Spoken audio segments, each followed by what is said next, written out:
Hey guys, welcome back. Hope you had a good day in the markets. Tuesday, November 30th. Coming up on 3 o'clock, we're going to talk about SPY kind of selling off today, some GameStop, technical analysis, options, and yeah, some of these base hits we're going to try and start doing better on. Sub up, like up, comment down. Happy money sticks around. We have a Twitter you can follow us on at HappyMoneyYT, as well as we have a Discord server. It's in the description if you want to jump on there. Chats go down there and our trades and that sort of deal. SPY really didn't like what Powell was saying today. He's talking about tapering much sooner.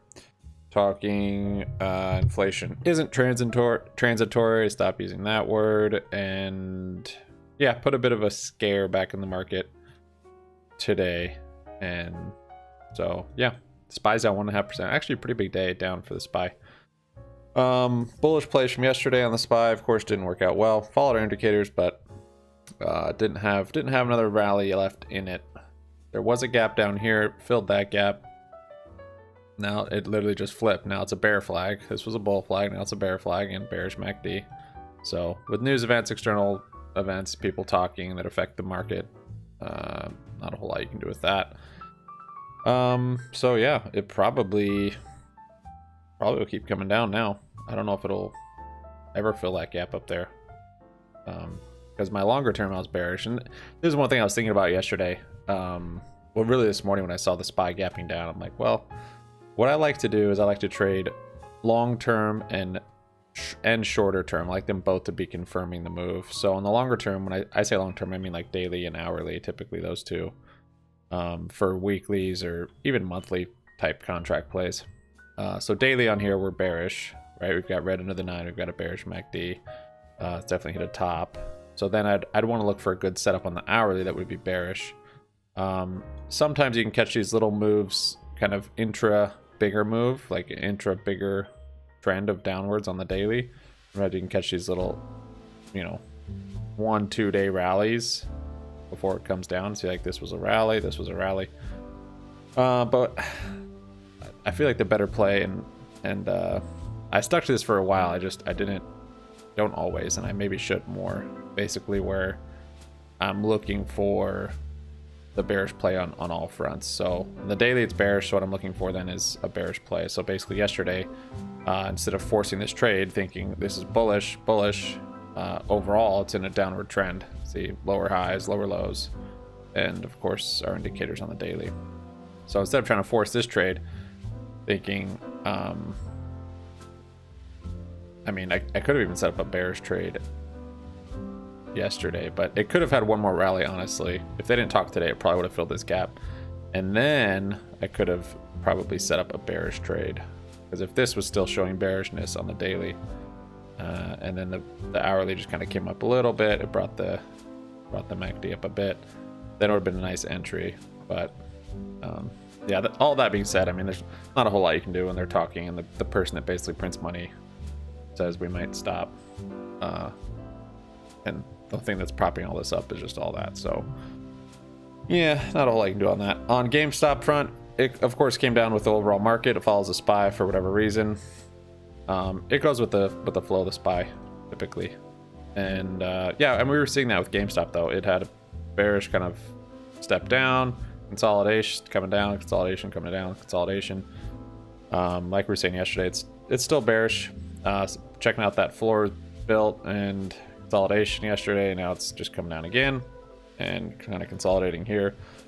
Did hit a bounce kind of on that 188, but it was pretty oversold at that point. So still bearish till it's not. So I'm expecting it to probably keep coming down till it finds a good support, and maybe we'll know tomorrow. It might be this might be 188. If we're gonna fully see this move play out down to, if we keep up with this trend of making higher lows, then yeah, I'd figure maybe 185 or 175, or possibly retest this 167. But I mean, yeah, back here, if you look at these lows and these, this was just a tiny bit higher, these lows than these. So could be 175 area. We'll see. We'll see what comes. And this price action is going to be different around earnings than we've seen. So we're going to be kind of at the low, it appears, by earnings, which we've never been at. You know, this earnings were not at a low. It was just after a huge rally and a consolidation. This earnings was just after that 350 spike. This earnings was just after that 350 spike. It was coming down, but still much higher as far as recent price action. You know, it was just at 40 maybe a month before. And same with these. It's all rallies up into earnings and sells off. Rallies up, sells off. So at least in the last year or so. So this will be the first time it looks like we will be selling off into earnings, which to me makes it seem like we could get a rally after earnings, especially if there's news. If there's not news, we will either come down further and sell off like it has been, but I'll just be curious to see if we stay above this support of 167-ish. We hang out at like 175, and when all that plays out, I mean, this is coming pretty soon, so for us to come down this far by earnings would be pretty dramatic. So today was down 4.5%, which is pretty big. And so for us to come all the way down here by earnings, probably not going to happen, but I suppose we could. If we don't, we kind of consolidate, then we could have a sell-off at earnings or after earnings down to that lower support of wherever it is, wherever it ends up being, 167, 175. If we come all the way down here, you know, pretty aggressive price action to the downside by earnings, then we might have that rally. So for buying in shares, I'd be just following these supports and kind of seeing where we start to build a floor. You know, like coming down here, we're coming down a long time, then we start to get these doji candles. That can be a sign of a reversal. And then literally the momentum just changed and started coming up. So that would be like a kind of a buy. That's just the price action, but then you could also wait for the MACD to flip and the green over the 9. That puts you anywhere kind of in this range for buying. And that's kind of what we're looking for shares and going long on options. So going to be waiting for kind of the price range. I mean, 175 would be my price range. However, if the momentum is like it is now, but it's at 175, I'm going to wait, because that means we'll probably break through this floor of 165. And this might be the final dip before the squeeze. So if that's the case, then yeah, we might see new lows. We might break this trend of making higher lows, which would put us down, you know, maybe one of these lower lows, these 145 or 150.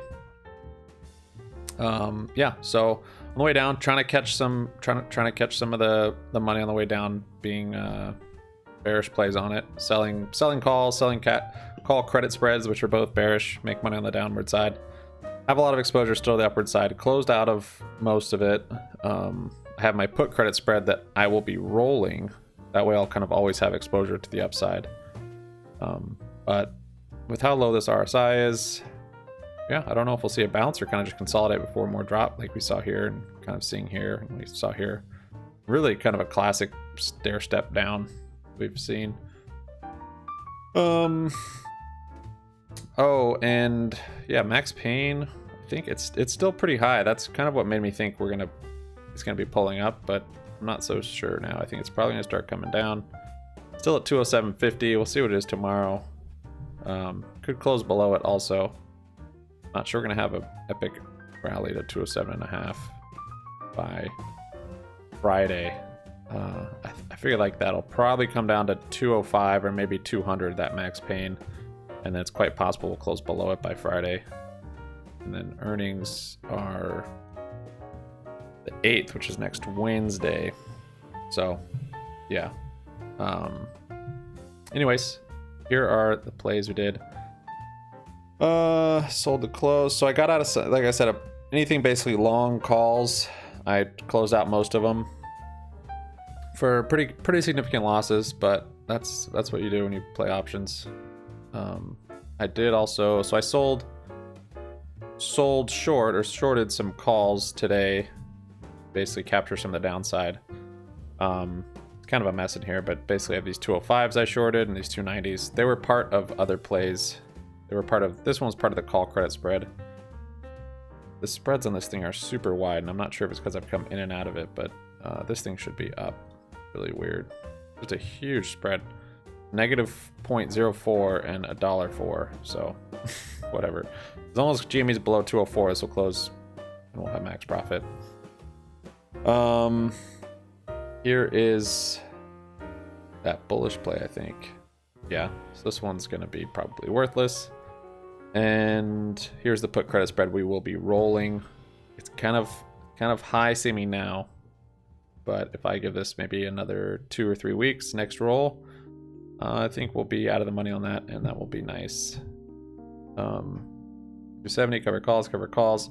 I'll probably close these out, buy to close these before the market closes today, just in case there's news after hours and we gap up 100%. I want my shares to be able to run free, so I don't want that capping me. Yeah, that's pretty much all I did on here. And then I opened up some more birds, leaps in a way, I guess, as far out as you can get on birds. So the furthest you can get is July, which is 227 days, so almost a year. I got these 12.5 strike, which seems pretty far out of the money at this point, just because it's basically double where it's at. So it's pretty far out of the money. They'll have at least, I think, 2 earnings by then, and so I'm hopeful through both of those that we'll start to get some attention and some positive analysts and some high price targets, that sort of thing. The way I did this, actually, too, shout out Donero, I just bought these one at a time, so the spread on this was crazy because it's just there's no one in it, and so I slowly brought the market maker down. I started, you can see here, it's kind of crazy. Actually, you can't see here, but there. I started the first one. This was the cheapest I could get filled. That was 80 cents. And then I dropped it down to 75. Got one filled at 75. And I dropped it down to 70. And all between here, I kept putting in orders about the same price. It seemed like 70 was about the lowest I could get it to. Then I put in an order for 70, so I was slowly bringing down that ask. And then 70 was the lowest I could get it to. I got one filled for 69. I actually put in for 70. Then I checked back a couple hours later, and I tried a 65, and then I got a couple filled for 65. So I guess if you have the time and you're trying to build a pretty big position, I'm not even trying to build a big position, but I figured I'd just try it since it's kind of like that. Worked out pretty well. I mean, it didn't save a whole lot, but it did something, I guess. So 65 is probably the best I could get right now. Yeah, 60 won't do it. So yeah, so those are kind of like leaps, and those are the only plays I made on here today. And then of course on our kind of theta farming account, we've got these 235 calls, covered calls, 2 of them. They're losing value, which is what we want with covered calls. Up 50% on those, have till Friday. I thought about rolling these down to a lower strike, and wasn't a whole lot more premium, so I decided to leave it. Yeah, so we'll see what happens with that. This account's probably done. I've been consistently the best, just because I haven't messed with it, and I've just basically sold premium and not been greedy on it, more or less. This account that I touch a lot and I'm constantly messing with, it's suffered some. So we had that Bed Bath & Beyond call credit spread. So this thing is up. Bed Bath & Beyond took a pretty big dump today with the rest of the market. Not sure if it's still doing it. Yeah, 8% down. Really, I just need this thing to stay below 22 or so, but it's filling in that gap down there. Yeah, 20 is my bottom. So this one's working out nicely. We have those BYSI shares they kind of rallied. Had some volatility today. All these random shares. So this put credit spread I got assigned on. Still holding the shares. They're down 5% today. This is pay safe. This thing is so cheap now. I mean, this was just from bad earnings, so it can keep coming down, I guess, but it's getting close to not coming down anymore. TCAT I picked up the other day. It's probably not a good time to be buying a bunch of shares of stuff if I think a market's coming down, which I do, but that's what I'm doing. Yeah, so I have TCAT shares. I still think this is probably in a good spot. Let's see the TA if it changed much with today's down. Well, yeah, yesterday whenever I bought into it, yeah, it looks good actually. This is a higher low, higher low, higher low, higher high. So I mean, I bought in, I think maybe when it was rallying. Yeah, yesterday was it had a big day, so that's actually fine. It's still looking good. I'm happy with that. BYSI and then Wish is down a bunch today. I don't know if there's news. Down 8% on that today. And of course our lovely birds up 2% today. What do you know? I think this one will be all right. I do think it could double from where it's at. Probably. I mean, the problem is if we do have a real market crash, it might not. But if the market isn't crazy, then I do think this could probably get into that 12 range. By I don't know. At least probably by next earnings or shortly after if it's good and there's continuation. Problem with this company, not the problem, but as far as the way the stock will move, it's kind of a seasonal company. Similar to how maybe GameStop was traded before this year, where coming around Christmas and console releases, this stock would rally really well. Birds, its main revenue comes during the summer months when people are using it. So I'm wondering if its share price will be reflective of that. Sometimes I feel like stocks are that way. So maybe during the summer, this thing's rallying more, kind of late summer when they're seeing earnings from it, and then winter, maybe people will cycle out of it. We'll see. Not too sure, but it looks like it's actually building a nice support here. Why is it not showing me B? Weird. Not getting any MACD there. It looks like it's about to flip bullish on the MACD. We do have this 3 RSI divergences, but it is from a D-SPAC, so TA is a little weird on it. MACD's bearish on the hourly, but we are kind of making higher lows here. I don't know. I think this is probably a bottom it found here at this 580, I'd say. So I got for you guys. Thanks so much for watching. We will see you on the Discords. Peace out.